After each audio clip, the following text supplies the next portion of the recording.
Caiu. Olá, olá.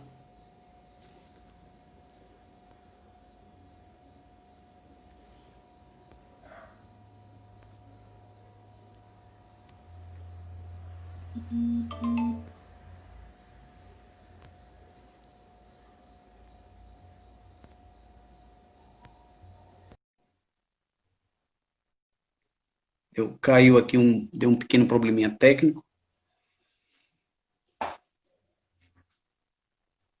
Voltou? Olá, voltou. Acabou Graças a caindo. Deus. Deu Isso certo. acontece. Acontece, probleminhas técnicos. Ao vivo em cores. Exato. E o baile segue. Vamos que vamos. Então, assim, gente, eu já fui conselheiro tutelar, eu queria dizer isso, que várias demandas na condição de conselheiro tutelar eu já recebi lá no município de Mutuípe.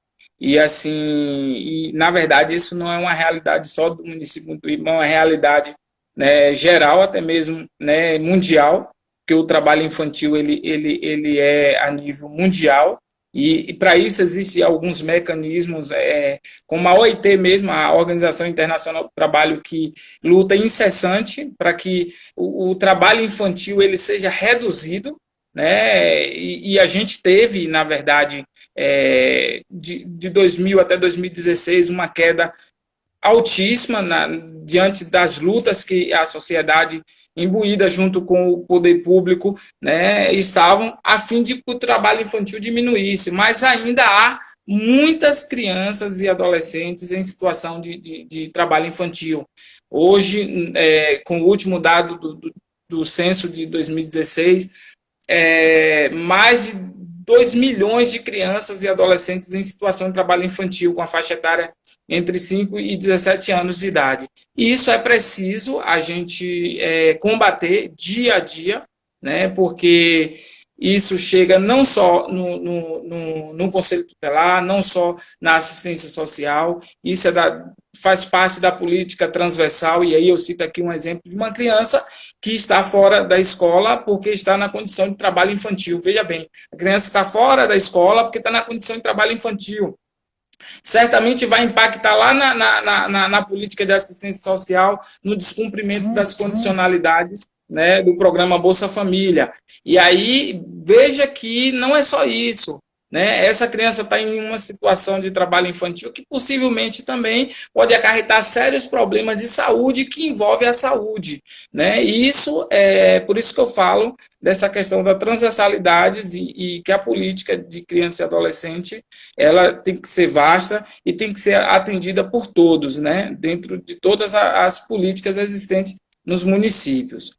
Então, outra questão também é a questão da própria sociedade. Ela tem esse papel fundamental, mas ela precisa ainda ter uma compreensão e um entendimento maior, e talvez esse entendimento parta dos próprios órgãos do poder público, né, no incentivo da informação, levando a informação para a comunidade, para a sociedade, falando realmente o que é o trabalho infantil, fazendo uma convocação da sociedade para que a sociedade possa também dar sua parcela de contribuição, até mesmo e frisar que isso está pautado em lei.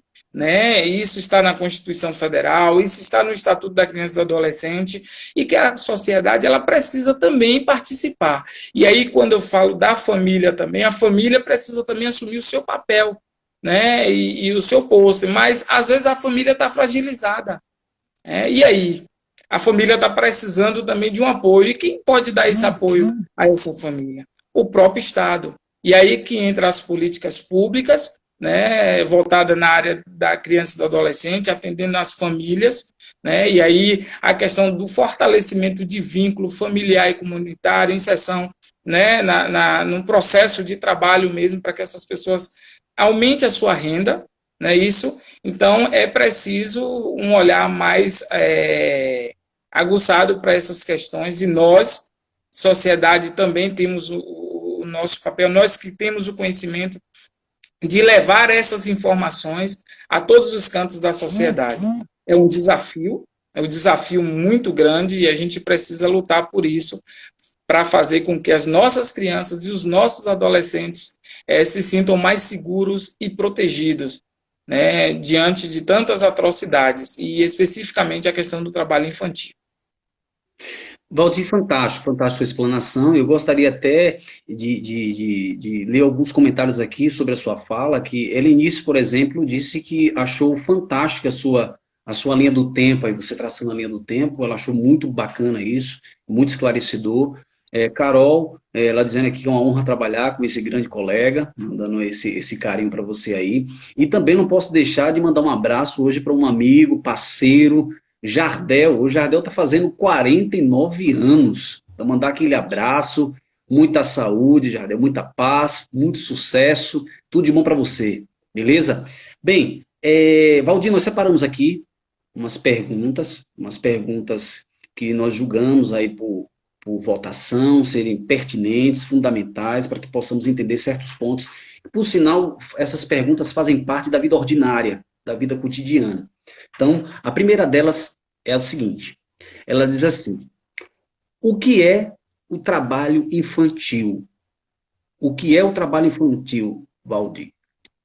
Pois bem, Irenilson, é importante, né, ter esse conhecimento e até para fazer o que a gente faz, essa questão, né, de fazer um passeio na linha do tempo para poder trazer um pouquinho da história da política de criança e adolescente, especificamente do que se trata o ECA, né, é importante saber que o trabalho infantil é aquela atividade desenvolvida por criança ou adolescente menores, né, por menores de 16 anos. Isso salvo na condição de aprendiz a partir dos 14 anos de idade. Então, toda e qualquer atividade desenvolvida e que não esteja na condição de trabalhador aprendiz passa a ser trabalho infantil.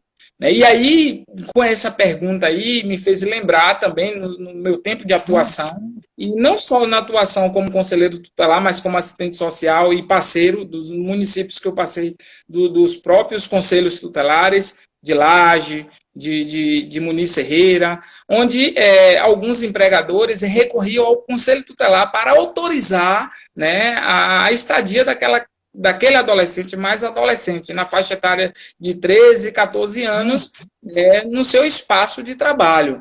E eu sempre alertava, mas o pessoal sempre também conhecedor de que, porque eu falo, alertava na época que eu era conselheiro tutelar, que, na verdade, essa não é uma responsabilidade do Conselho Tutelar, né? Autorizar e legitimar essa questão do trabalho para adolescentes, qualquer que seja, em empresa qualquer. Então, isso não é responsabilidade, os empregadores eles têm que seguir o que diz a CLT, né? Então, se é adolescente menor de 14 anos, não, não e não, porque a legislação diz que não. Então, isso pode acarretar sérios problemas para a empresa. A partir dos 14 anos, sim, naquela condição de jovem aprendiz, né?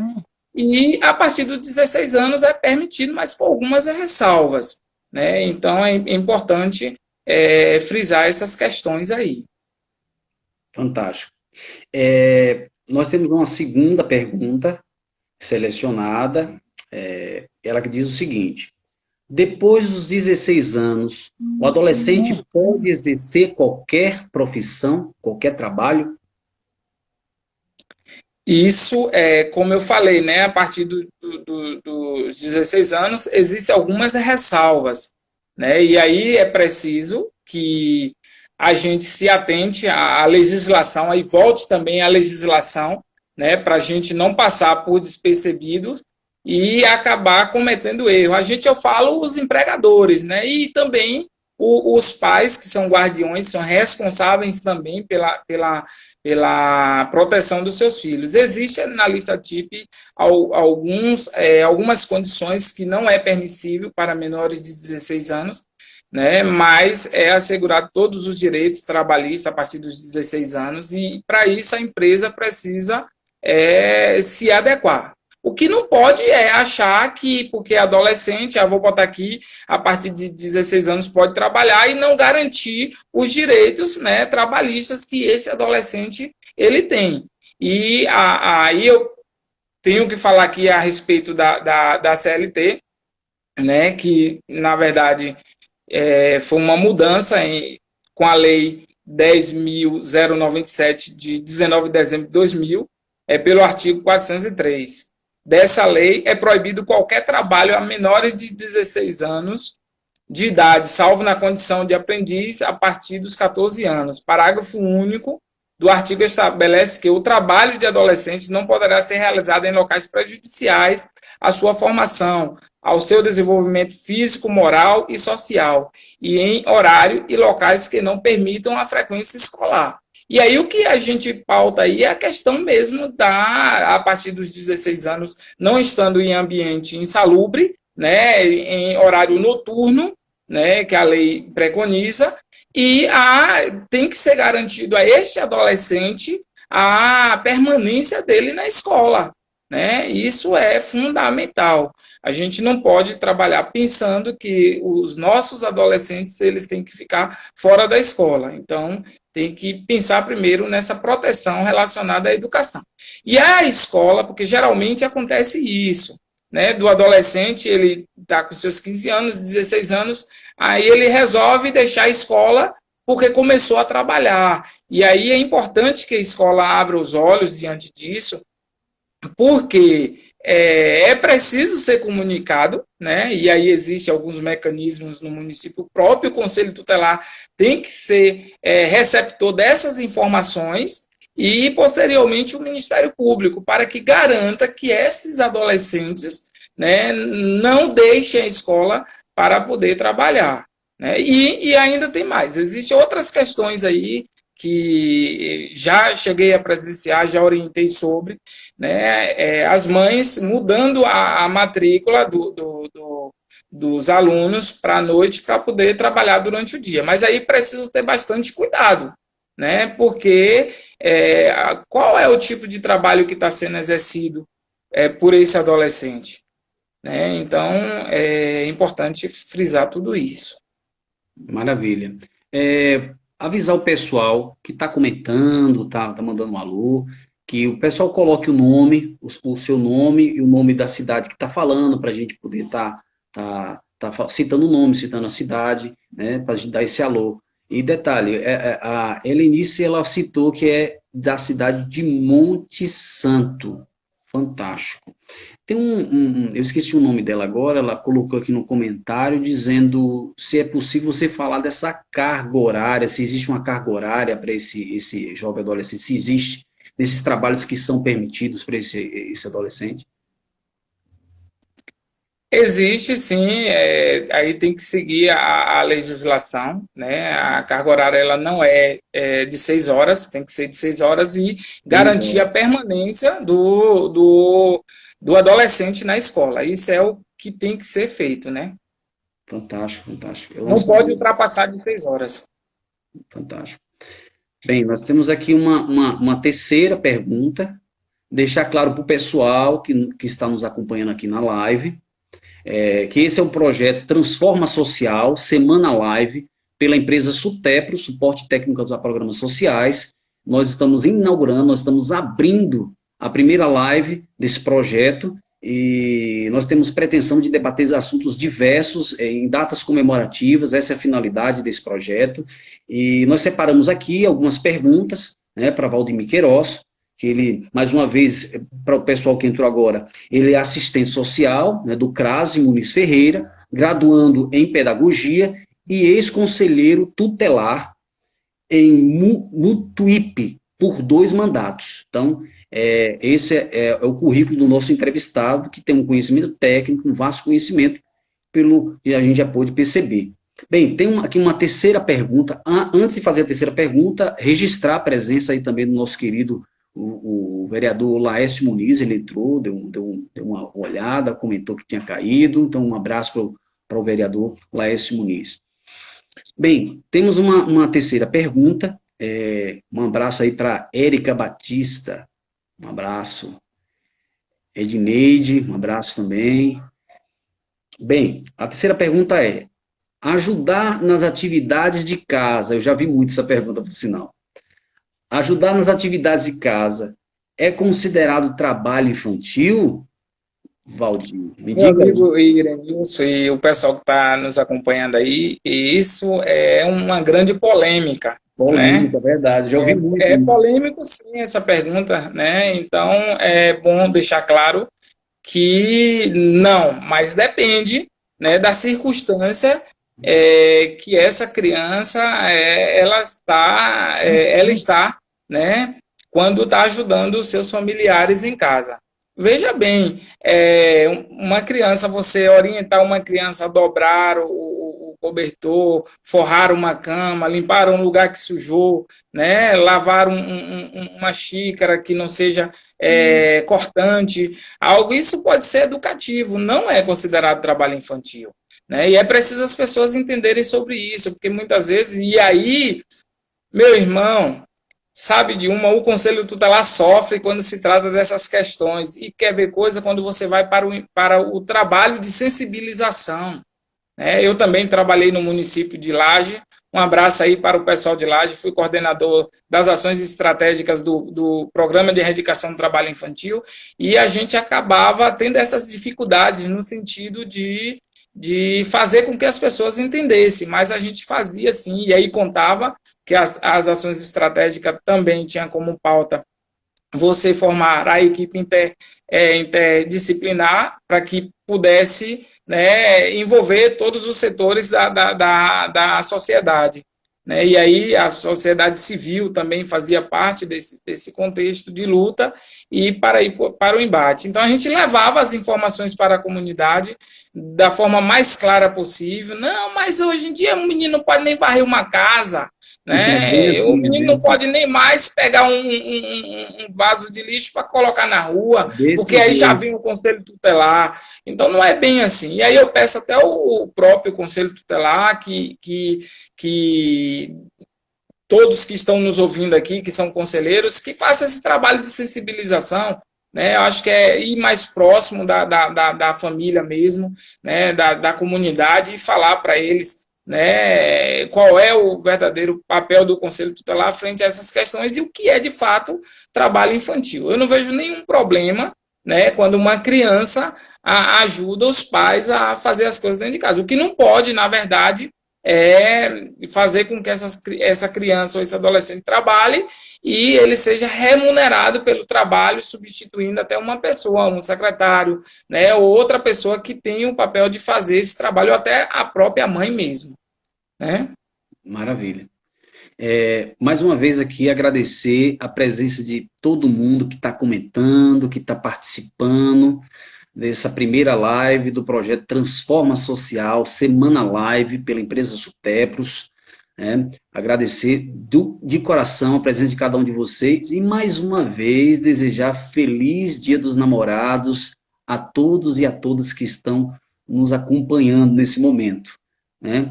Oi, Irenilson. Oi. Irenilson, veja bem, e vocês que estão nos acompanhando aí, e a gente está num momento peculiar, né?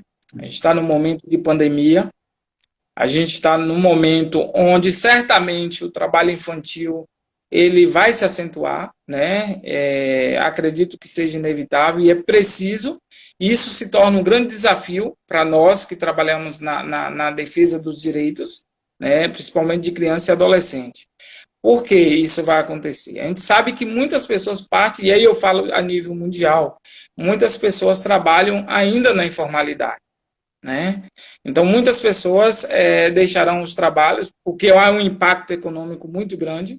Né? Aí a gente vê, né, a crescente do desemprego no nosso país e no mundo. Então, é preciso que a gente se atente a essas questões do trabalho infantil.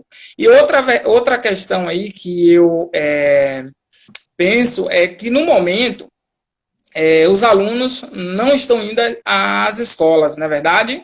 Então, assim, estão todos em casa por conta dessa questão da pandemia. Mas será que eles estão em casa mesmo? Então, assim, a gente precisa ter cuidado e os serviços de proteção devem se atentar a essas questões. E quando voltar, e aí a escola deve ser o termômetro mesmo para medir isso, né? As crianças e os adolescentes estão motivados para voltarem para a escola, né? E por que não estão voltando? Será que foi o trabalho infantil? Então, eu pensei, né, nessa questão e não deixar de falar aqui, para que, na verdade, é uma dica para que todos nós possamos nos atentar a essa questão. Valdir, você tocou num ponto pertinente, essa questão das aulas. As crianças estão, e muitas vezes, realmente não está tendo aula por causa da pandemia, né, do Covid-19, Sabe? e muitas vezes os pais não estão fazendo, ou seja, muitas vezes deixam os filhos saírem, ficarem rodando na rua, e de vez fazer o isolamento social, que é fundamental e necessário nesse momento. Valdir, eu tenho outra pergunta polêmica aqui, que eu também já ouvi muito, né, que é a seguinte, ela diz assim, não é melhor uma criança ou adolescente pobre trabalhar do que roubar? Essa é uma pergunta que eu já vi muito, por sinal, eu já vi muitas pessoas discutirem por isso, né? É tão polêmica quanto a primeira pergunta, então, repetindo mais uma vez, não é melhor uma criança ou adolescente pobre trabalhar do que roubar? Irenilson, isso é um mito que precisa ser combatido, isso é fato. Criança não é para roubar mesmo, não. Então, isso é fato. Criança nem adolescente é para roubar. E, na verdade, isso talvez seja a falta de esclarecimento maior da própria sociedade, né? Então, aí você chega no pé do ouvido, como diz a história, e conversa com uma pessoa dessa, né? Se não quiser levar a público, porque a gente tem que fazer assim, né? No tete a tete, conversar com essa pessoa para poder informar para ele, dizer, tentar convencer, né? E a partir dali ele sair convencido do que você está falando para que ele possa proliferar, né, as informações corretas relacionadas a essa questão. Criança tem que estar na escola, né? E a criança tem que ser oferecida as condições, né, que ele possa brincar, né, e estudar. E, além do mais, existem as políticas públicas. A gente sabe que existem as falhas, né? Mas a luta continua. E é esse o papel do próprio Conselho Tutelar. Aí eu já jogo a responsabilidade para o Conselho Tutelar, né? Que o Conselho Tutelar é um órgão que zela pelos direitos de criança e adolescente. Se faltam as políticas públicas, eles sabem quais são os meios, né, para que faça com que essas políticas cheguem às crianças e os adolescentes. Então, isso chama a responsabilidade do Conselho Tutelar também, e um trabalho de informação. A gente tem que levar as informações à sociedade. Então, realmente, criança não é para roubar, né, e também não é para trabalhar. Criança é para estudar e para poder ter uma condição de vida onde possa brincar, né, e ter o desenvolvimento garantido conforme lá que eu falei no início, né, relacionado ao Estatuto da Criança e do Adolescente, que a sociedade, todos nós temos que oferecer condições favoráveis para um desenvolvimento sadio e pleno, não é verdade? Então, a gente precisa garantir isso, né? Então, vamos desmistificar essa questão. Isso é notório que a sociedade ainda tem como defesa principal esta fala, né, de que é melhor, né, mas se você for conversar no pé do ouvido e colocar os prós e os contras, né, eu acho que vai resolver. Agora, também é preciso que o poder público e o Estado tenha sua responsabilidade, porque não adianta também cobrar e não dar, né, as condições necessárias para aquela família. Né? Então, assim, existem os programas, a inserção nos programas, o programa de transferência de renda, será que essa família está inserida? Né? Então, se ela está cumprindo com as condicionalidades que o próprio programa, existem outros programas que podem inserir, e aí uma alternativa também talvez seja a escola integral, né? E aí buscar da própria educação do município, porque o município não tem, onde são desenvolvidas atividades, né? Oficinas, num período oposto às aulas. Então, é importante também que se busque isso. Mas, Valdir, e quando essas falas vêm dos próprios pais, como é que se trabalha essa questão? Mas talvez essas falas, Erenilson, venham dos próprios pais, porque eles não têm acesso às políticas públicas. Né? Então, primeiro precisa se verificar se é a família, né, se os pais estão tendo acesso às políticas públicas.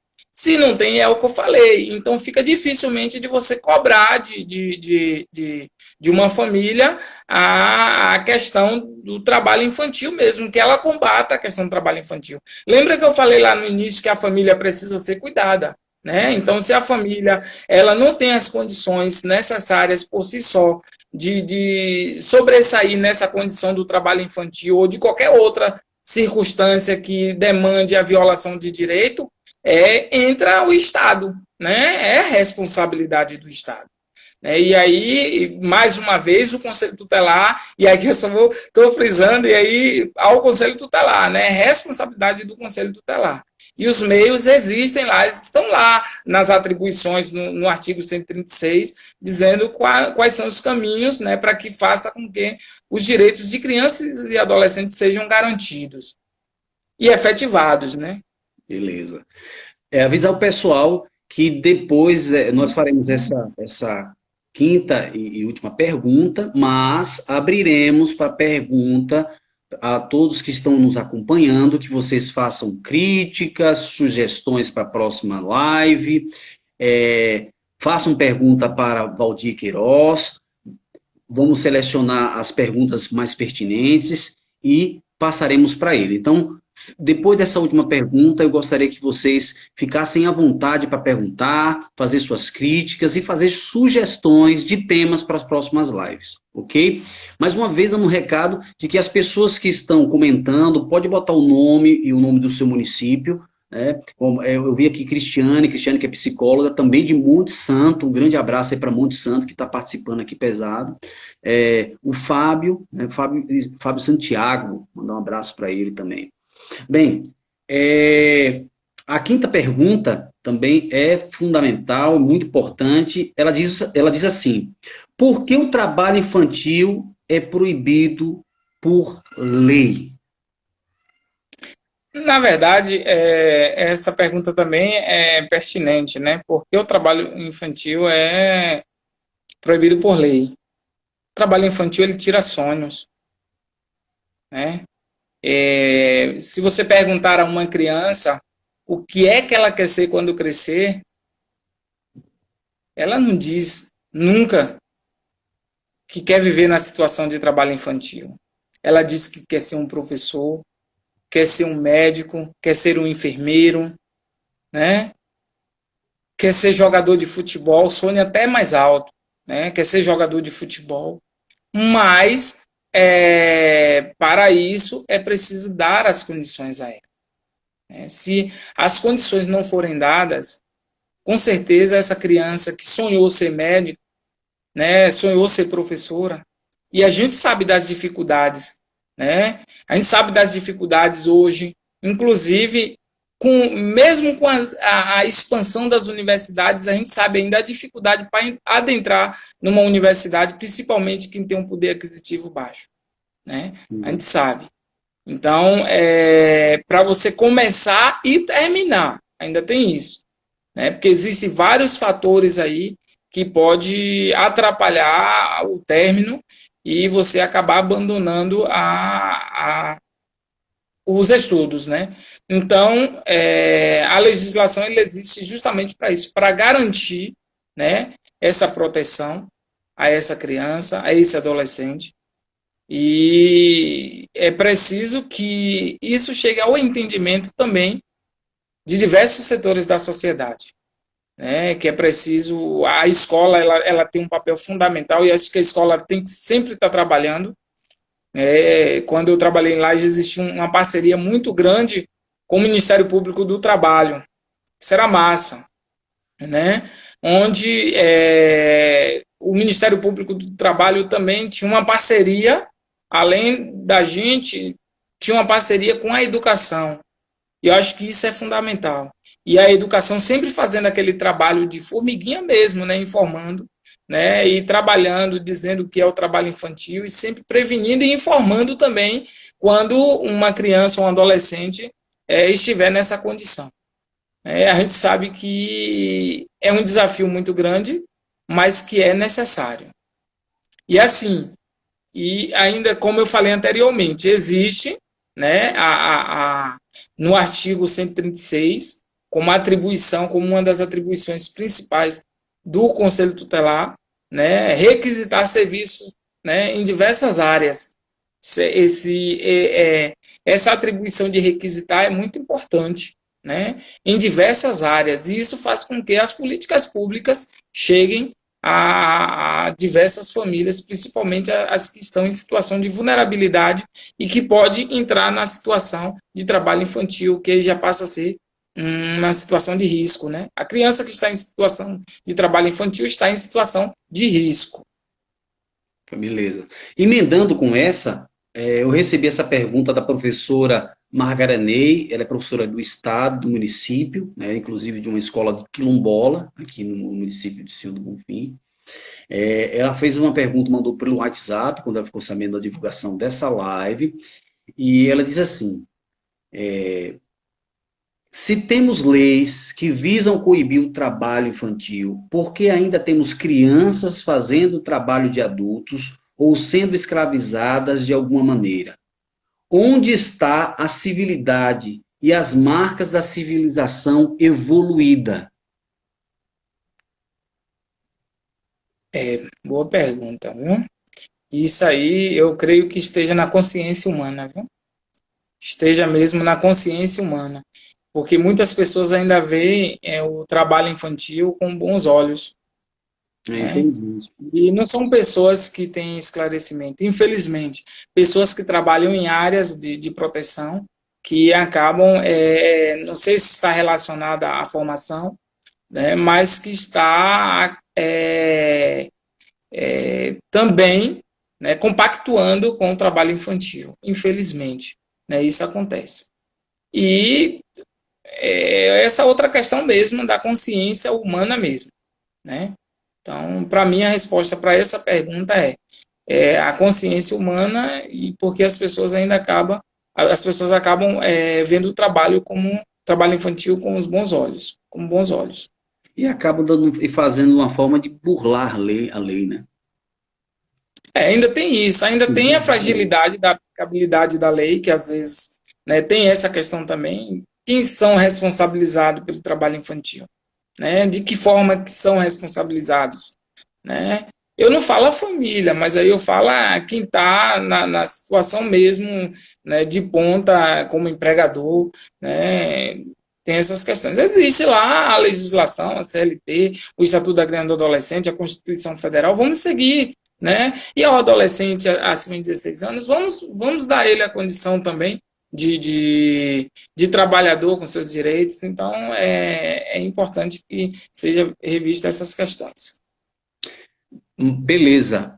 Mais uma vez, pessoal, dizer a vocês que nós estamos abertos agora a perguntas, críticas e sugestões para a próxima live. Então, se caso não der para que possamos responder alguma pergunta de alguém, então siga aí a empresa Sutepros nas redes sociais, especificamente aqui no Instagram, né, tá lá, @Sutepros, você pode estar pesquisando lá no Instagram, @Sutepros, e deixando suas mensagens, perguntas, que posteriormente nós a responderemos, ok? Eu já gostaria também de deixar aqui, fazer uma divulgação já da próxima live, que a segunda live será o mediador, né, que no caso eu estou aqui como mediador. Então o próximo mediador será o Samuel Costa, psicólogo Samuel Costa. Ele estará entrevistando Marcos Antônio Menezes de França. Então ele estará entrevistando o psicólogo Samuel, estará entrevistando Marcos Antônio Menezes de França, que é professor, escritor, palestrante, coach, analista comportamental e especialista em RH. O cara é tudo isso aí. Com o tema da segunda palestra será tema muito, muito importante, muito chamativo, principalmente nessa atual conjuntura de Covid-19.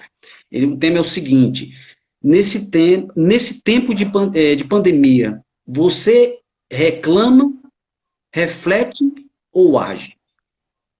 Nesse tempo de pandemia, você reclama, reflete ou age? Essa é o segundo tema, o tema da segunda live da próxima semana. E aí eu já gostaria de fazer um convite a todos vocês que estão nos acompanhando, que a próxima live será com o mediador Samuel Costa, psicólogo, e o professor, escritor e palestrante coach, o Marcos Antônio Menezes de França.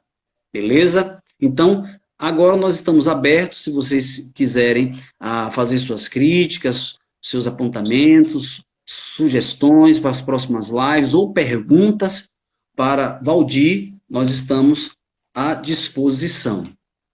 Agora, Valdir, enquanto isso, eu gostaria de ter uma curiosidade interessante. Você falou que o pessoal geralmente comete essas falhas, principalmente pais, né, que, por exemplo, naquela pergunta que é muito polêmica, do pessoal, ajudar em casa, ou então se uma criança é pobre, por que não tem que ajudar o pai, por que não tem que trabalhar o pai? Muitas vezes você falou que é falta de conhecimento e tudo mais, mas como se fazer isso em uma atual conjuntura mais neoliberal, que defende uma ideia de um Estado menor, que intervém menos na sociedade?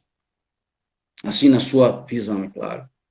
Realmente é meio complicado, mas a gente, dentro das nossas possibilidades, nos mecanismos que estão disponíveis para nós que trabalhamos na defesa, né, dos direitos de criança e adolescente, e quando se trata dessa questão do trabalho infantil, a gente tem que ir à luta e tem que fazer com que essas questões que você traz não sejam vistas, né, para que a gente consiga chegar até as famílias, né? É difícil, sim, né, mas não é impossível, isso é fato.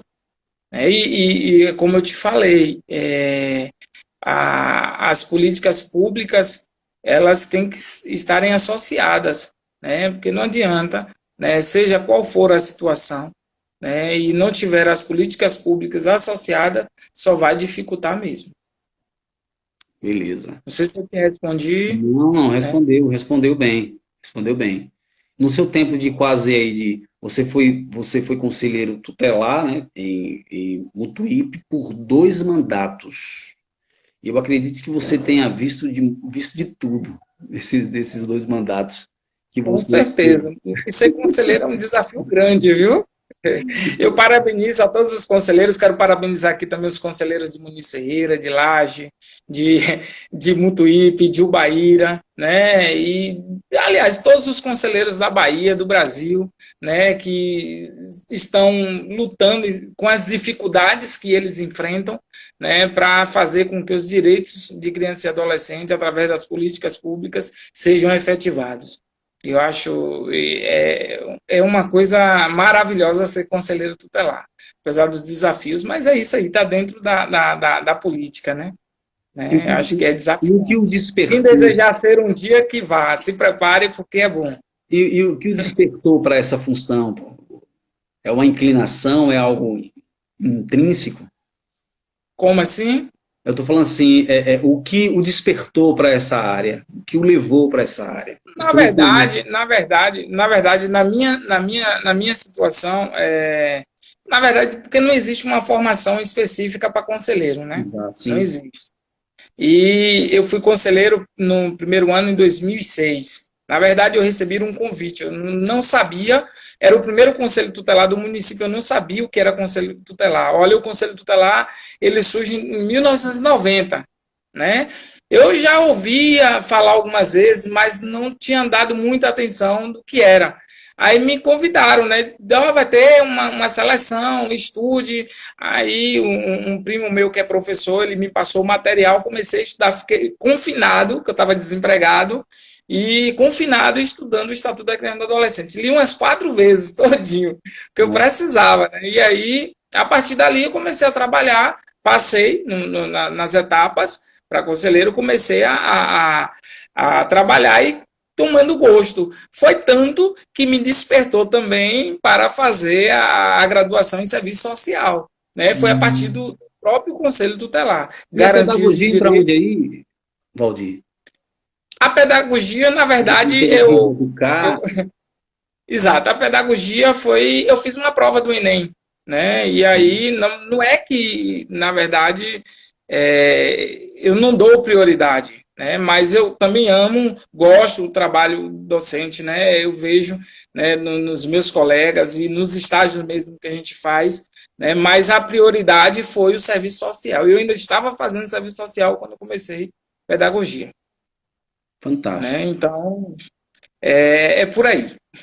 E detalhe, e esse trabalho desse projeto da SUTEP, né, Transforma Social, Semana Live, ele tem esse propósito. Acho que você foi num ponto fundamental aí, num ponto basilar, quando você disse que essa questão do esclarecimento, eu acho que é fundamental, porque muitas pessoas, É, quem costumava dizer isso era Sócrates, né? Sócrates dizia assim, as pessoas erram por falta de entender, não conhecer as coisas de maneira mais profunda, mais exato. visceralmente. Aí elas acabam cometendo erros assim absurdos porque não conhecem. Aí Sócrates disse, minha mãe era parteira, né, de corpos, ela trazia crianças ao mundo e eu sou parteira da capacidade de fazer as pessoas pensarem, refletir. Eu acho que essa live tem esse propósito de trazer É essas isso. reflexões, de contribuir para a sociedade com essas informações tão importantes.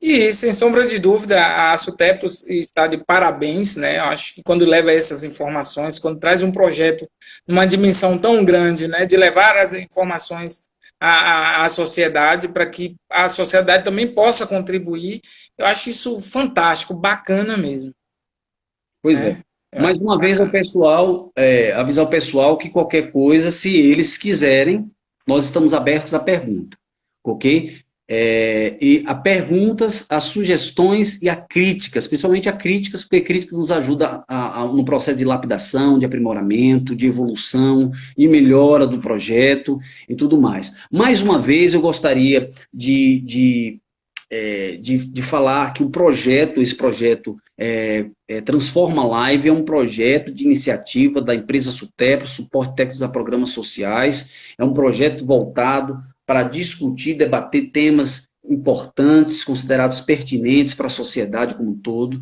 ou seja, são informações relevantes para a sociedade e em datas específicas, comemorativas, a gente vai estar sempre trazendo alguém para debater, para discutir sobre áreas específicas, onde o entrevistado ele tem um domínio, ele tem um conhecimento técnico, um conhecimento formal sobre o assunto, conhecimento profundo, né? Não é por acaso que nós chamamos Valdir Queiroz para que pudesse ser entrevistado hoje, ele está sendo entrevistado hoje pelo seu gabarito, pelo seu conhecimento técnico, sua trajetória profissional. Então, como eu estou vendo aqui que a galera não tem mais perguntas, eu acho que você foi extremamente claro e cristalino, Valdir. Eu gostaria de agradecer mais uma vez a todos que trabalham de maneira direta e indireta na empresa Sutepros, na pessoa de Josué Nunes, parceiro, agradecer a todos que participaram dessa live, né? Todos que comentaram, todos que mandaram joinha, todos que mandaram coraçãozinho, falando em coraçãozinho, mais uma vez, Feliz Dia dos Namorados, a todos vocês que participaram, e agradecer também ao nosso entrevistado de hoje, entrevistado super informado, foi extremamente esclarecedor essa sua entrevista. Obrigado de verdade pela parceria, pela generosidade, pela doação de seu tempo aqui, porque eu costumo dizer sempre nas entrevistas, e sempre direi, que tempo não é apenas dinheiro, tempo também é vida. Nós estamos doando vida um para o outro, nós estamos doando o nosso tempo, que é extremamente precioso, não somente um para o outro, mas para todas as pessoas que estão participando e que participarão, Valdir, porque essa live será gravada, está sendo gravada, então as pessoas que não tiveram a oportunidade de assistir essa live hoje, elas terão a oportunidade de assistir depois. Então, muito obrigado pela sua presença, pelo nosso bate-papo extremamente, pode ter certeza que foi extremamente construtivo, produtivo, esclarecedor. Eu acredito que não apenas para mim, mas para todos que nos acompanharam nesse bate-papo. Eu que agradeço, né? Me coloco à disposição e agradeço também as pessoas que nos acompanharam. Vi aí pessoas de Salvador nos acompanhando, né? Fábio de Salvador nos acompanhando. Isso. Para mim é uma satisfação, acho que para a Sutepro também, né? Uma satisfação muito grande, né? Ter pessoas nos acompanhando nesse sentido. E obrigado mesmo, estou à disposição. Pronto, galera, muito obrigado pela presença de vocês. Fiquem em paz, só mais uma vez divulgando a próxima live, a segunda live, essa foi a primeira, ou seja, eu e Valdir, nós abrimos com chave de ouro a primeira live do projeto Construindo Social, né? Transforma Social. Então, nós fizemos a primeira live do Transforma Social do projeto Sutepros, e a segunda live ficará com ao cargo, o mediador, o psicólogo Samuel Costa. Então, mandar um grande abraço para Samuel Costa. Ele fará a segunda live, ele estará entrevistando o professor Marcos Antônio Menezes de França. Marcos Antônio Menezes de França, ele é professor, escritor, palestrante, coach, analista comportamental e especialista em RH. O cara é fera, tem um currículo notável, e o tema será nessa segunda live. Nesse tempo de pandemia, você reclama, reflete ou age? Eu acho que é melhor ficar com o agir, né? Valeu, pessoal. Um grande abraço. Fiquem em paz, fiquem com Deus. E, mais uma vez, obrigado aí a presença de Valdir Queiroz. Valeu, meu querido. Tchau, tchau. Tchau, tchau.